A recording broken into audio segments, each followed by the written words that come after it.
2012년 공개된 싸이의 강남스타일의 뮤직비디오 영상이 유튜브에서 대폭발하며 한국의 대중문화가 아시아에 국한되지 않고 전 세계로 뻗어나갔습니다. 그러면서 빅뱅, 슈퍼주니어 등의 한국 가수들이 미국, 유럽을 구분하지 않고 월드 투어를 진행하면서 K-팝을 전 세계에 알리기 시작했습니다. 그러다 BTS, 블랙핑크가 바통을 이어받아 현재 전 세계를 호령하고 있습니다.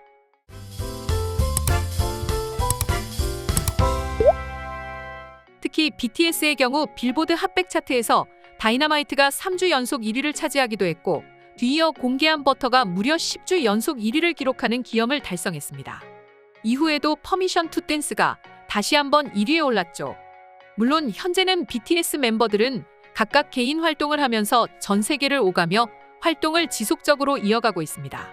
그에 반해 블랙핑크는 현재까지도 꾸준히 그룹 활동을 이어가고 있으며 2022년 10월 15일 본 핑크 서울 공연을 시작으로 댈러스, 휴스턴, 런던, 바르셀로나, 베를린, 파리, 암스테르담 등의 미국과 유럽 무대에서 콘서트를 진행했고, 앞으로도 필리핀 마닐라, 말레이시아 쿠알라룸푸르, 홍콩 마카오와 일본 도쿄, 오사카까지 월드투어 콘서트가 진행될 예정입니다. 그러던 와중에 최근에는 블랙핑크가 프랑스 자선 콘서트까지 참석하며 동해 번쩍 서해 번쩍하는 아주 신출귀몰한 활동을 하며 전 세계 팬들을 놀라게 만들고 있습니다. 심지어 이 블랙핑크의 프랑스 콘서트 당시에는 프랑스 대통령 영부인 마크롱 여사가 참석하여 관객에게 찍힌 사진에 프랑스를 비롯해 전 세계에 난리가 일기도 했습니다.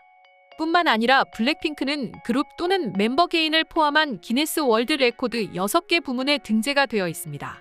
가장 최근에는 지난 27일 본 핑크로 영국과 미국에서 각각 앨범 차트 1위를 달성한 최초의 K-팝 여성 아티스트라는 명목으로 기네스에 올랐으며, 이 앨범으로 발매 하루 반나절 만에 무려 214만 1281장을 판매하며 K-팝 걸그룹 최초 더블 밀리언셀러를 달성하기도 했습니다. 비단 BTS와 블랙핑크뿐만이 아닙니다. 한국과 전혀 연결고리가 없을 것 같은 세계 곳곳의 여러 나라에서 한국의 가수를 알거나 좋아한다는 반응을 보여줍니다. 실제로 누구는 NCT가 좋다, 누구는 트와이스, 뉴진스가 좋다는 사람도 있죠. 심지어 이런 외국인들 중에서는 한국의 아예 신인 가수들까지도 이미 알고 있는 경우도 있어 한국인들을 황당케 만들었습니다. 이처럼 현재 K-팝은 음악과 댄스 부문 모두에서 전 세계를 아우르고 있습니다. 음악적인 부문도 마찬가지긴 하지만 특히 K-팝 댄스의 경우 여러 사람들이 한데 모여 음악을 틀어놓고 거리 공연을 많이 진행하고 유튜브나 각종 SNS에 영상을 업로드하여 많은 사람들이 볼 수 있게 하고 있습니다. K-팝의 인기가 하늘 높은 줄 모르고 치솟는 과정인데, 그러던 중에 최근 K-팝 댄스가 미국 대학의 정규 수업 과정으로 채택되었습니다. 지금 K-팝 댄스는 서구권 중심의 무용사에서 인정을 받았다는 학문적 의미는 물론이고, 우리 K 콘텐츠의 유행이 반짝하는 게 아니라 글로벌 문화의 메인스트림으로서 자리 잡았다는 점에서 그 의의가 매우 큰데요.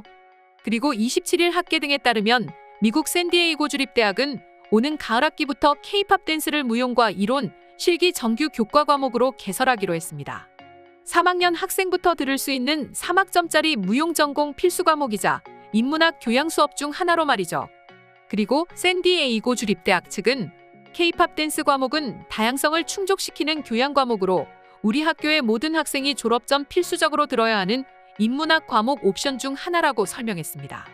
또한 K-팝 댄스 과목은 K-팝 댄스를 처음으로 이론적으로 분석하고 정립한 오주영 교수가 수업을 진행하기로 했다고 전했는데, 오주영 교수는 북미 최초의 한국인 무용이론 종신 교수로 지난 2015년에 K-팝 댄스로 박사 논문을 썼습니다. 이번 K-팝 댄스 과목을 맡은 오주영 교수는 이번 과정 신설에 대해 K-팝 댄스는 현재 대부분의 미국 대학에서 댄스 동아리로 찾아볼 수 있고, 중고등학교에서는 방과 후 수업으로 제공할 만큼 대중화됐다라고 말하면서, 이전까지 K-팝 댄스가 커버 댄스, 플래시몹 등 단순 팬덤의 영역이었지만 이제는 교육 영역에서도 한 장르가 됐으며 위상이 달라졌다고 말했습니다. 우리는 특히 이 K-팝 댄스가 단순히 엔터테인먼트 산업적인 측면이 아니라 무용사를 이해하는 중요한 하나의 장르로 인식됐다는 점을 주목할 필요가 있는데요. 이에 대해서 오 교수의 말을 전하면, K-팝 댄스에는 현대무용을 비롯해 한국 무용과 발레, 보깅 등 굉장히 많은 춤의 뿌리가 담겨 있다라면서, K-팝 댄스가 교과 과정으로 편입된 것은 무용사와 춤을 학문적으로 이해하기 위해 K-팝 댄스가 필수 장르로 인식되고 있다는 의미라고 강조하여 말했습니다. 샌디에이고 주립대학뿐만 아니라 오는 7월에는 캘리포니아 주립대학의 서머스쿨에서도 비슷한 K-팝 댄스 수업이 신설되는데요. 이 수업 역시 오주연 교수가 맡았으며 7월 10일부터 23일까지 2주 동안 진행되는 이 수업에는 미국과 한국의 저명한 K-팝 안무가를 초청해서 K-팝 안무를 학생들이 직접 배우고 학기 말에 공연하는 방식으로 2주간의 과정이 마무리된다고 합니다. 이처럼 K-팝 댄스가 글로벌 대학에서 전공생을 위한 필수 과목으로 선정된 것은 우리가 만든 이 K-팝 댄스가 서양 무용사에서도 중요한 갈래로 인식됐다는 학문적 의미를 가집니다. 앞에서도 말했죠. 특히 서구와 백인 중심의 순수 예술이 우리 아시아권으로 범위를 넓히면서 기존의 대중문화와 인종에 대한 편견을 뛰어넘는 사례로 평가를 받을 수 있습니다. K-팝 댄스를 비롯해 각종 한국 콘텐츠가 글로벌 주류 문화에 포함이 되면서 우리는 경제적 효과를 기대할 수 있게 됐는데요. 특히 K-팝 댄스의 대중화로 인해 전 세계적으로 우리 한국의 호감도가 상승하게 되면서 한국 제품을 찾는 소비자가 많아질 수 있기 때문이죠. 이는 실제로 한국수출입은행이 지난해 4월에 발표한 K 콘텐츠 수출의 경제 효과를 보면 K 콘텐츠 수출이 1억 달러 증가할 때 소비재 수출은 약 2배에 달하는 1억 8천만 달러 증가하는 것으로 나타났습니다. 또한 수출을 포함한 생산 유발의 효과는 약 5억 1천만 달러, 취업 유발 효과는 대략적으로 2,892명이 발생하는 것으로 추정이 됩니다. 그렇다 보니 단순히 우리 한국의 콘텐츠는 보고 즐기는 것에 그치지 않고 사람들의 소비 심리를 자극하기에 이르며 경제적인 효과를 대거 창출할 수 있다는 것이죠. 물론 그렇게 부가 수입이 늘고 한국의 문화가 세계에 잘 팔리게 되면서 한국의 경제가 성장할 수 있다는 것도 물론 좋지만 그것은 언젠가 벌어질 일. 지금 당장은 이렇게 우리 한국 문화가 세계의 주류가 됐다는 점에 굉장히 놀랍고 동시에 우리만 즐겼던 이 문화가 전 세계 곳곳에 있는 외국인들까지 함께 보고 즐긴다니 굉장히 뿌듯하지 않을 수가 없는데요. 오늘은 이에 대해 전 세계 해외 네티즌들은 어떤 반응을 보이고 있는지 지금부터 살펴보도록 하겠습니다. 주말에 아울렛에 갔는데 그곳에서 낯선 음악이 들렸어. 영어가 아니었는데 그게 뭔가 싶었는데 처음 듣는 말이지만 하루 종일 흥얼거렸어. 집에 돌아오니 내 딸이 내게 아이브 노래를 어떻게 아냐더라. 아이브? 다시 딸에게 물으니 한국 음악이었어. 한국 음악은 하루 종일 귀에서 맴돌았어. 음악 너무 좋은걸.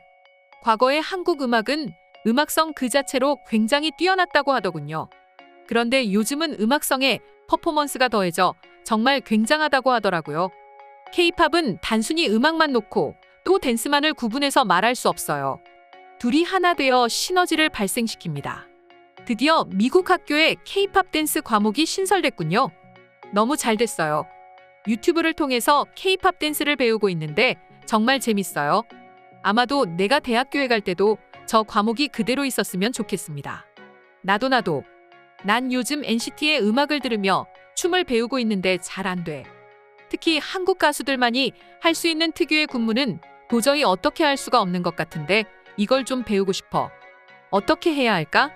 일본이나 중국의 음악이나 춤을 보면 정말 지루하고 별 볼 일 없다 싶은데 한국은 좀 다르더라고. 뭔가 되게 세련돼 보여. 물론 내가 지금 한류에 푹 빠져서 그럴지도 모르지. 하지만 우리 아빠도 그렇다고 하니까 K-팝이 대단한 거겠지. 요즘 한국 가수들이 떴다 하면 공항은 마비가 된다. 블랙핑크나 BTS라면 더더욱 말이야. 나라에서 보호를 해줘야 하는 사람들이 됐어. 그들은 저스틴 비버나 리한나만큼이나 세계적인 셀럽이야. 거리를 걷다 보면 종종 영어나 불어가 아닌 다른 나라의 언어로 음악을 부르는 사람들을 볼 수 있는데 아마도 이 음악이었던 것 같아. 난 지난번에 들은 한국 노래 한 곡에 완전 빠져버렸는데 그 음악은 이선희의 인연이었어. 꼭 한번 들어봤으면 좋겠어. 한국 음악을 듣다 보면 마음이 아주 편해지더군요. 저도 요즘 박효신의 야생화를 너무 좋게 듣고 있어요. 그의 콘서트를 한번 가보고 싶어요. 만약 그가 콘서트를 하게 된다면 저는 아마 그때쯤 맞춰 한국을 방문하게 되지 않을까 싶네요. 내가 한국에 있고 나도 박효신의 팬으로서 해줄 말이 있는데 박효신의 음악성은 한국에서 4대 천왕으로 불리고 있습니다. 그와 비슷한 실력의 가수로 김범수, 이수, 나얼이 있고 그들은 정말 노래를 잘 불러요. 그들의 음악을 한번 들어보세요. 그리고 박효 씨는 뮤지컬 활동도 활발히 하고 있으니 한번 찾아보는 게 좋을 것입니다. 아이브, 르세라핌, 뉴진스 같은 한국의 신예 가수들이 난눈에 들어오더라. 신인임에도 전혀 티가 나지 않고 실력이 굉장히 뛰어나더라. 보는 재미도 있어. 그들은 비주얼도 뛰어나고 실력도 뛰어나. 비주얼만 뛰어난 아래쪽의 가수들과는 좀 차원이 달라. 이상으로 오늘의 영상은 마칠 텐데 영상이 유익하셨다면 구독과 좋아요, 알림 설정 한 번씩 부탁드리겠습니다. 다음 영상으로 찾아오겠습니다. 감사합니다.